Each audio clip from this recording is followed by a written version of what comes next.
तर यानंतरची बातमी आहे राधाकृष्ण विखे पाटील यांनी केलेल्या वक्तव्यासंदर्भात।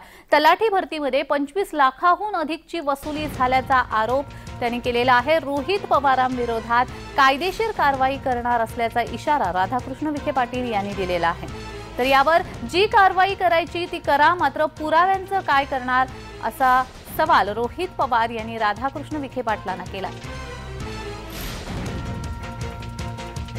मी स्पष्टपणे सांगितलं, याच्यामध्ये कुठला गैरव्यवहार नाही, गैरप्रकार नाही, पूर्ण पारदर्शकता पाळली गेलेली आहे।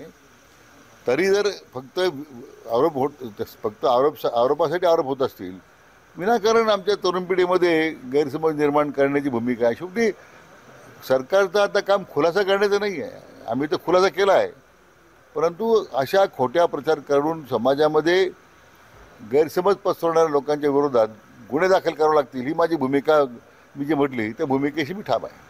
सातत्याने हेच म्हणणं होतं की तलाठी भरती आणि सर्व जे काही भरती प्रक्रिया या महाराष्ट्रामध्ये चाललेल्या आहेत त्याच्यामध्ये खूप मोठा भ्रष्टाचार आहे, पेपर फुटी हे सातत्याने होत आहे। हे पाटील साहेबांना आमच्यावर कारवाई करायची असेल तर करा, पण जे युवा म्हणतायत, युवांचं जे मत आहे, जे काही FIR झाले, जे काही पुरावे या युवांनी दिलेले आहेत त्याच्यावर कुठेतरी लक्ष द्या।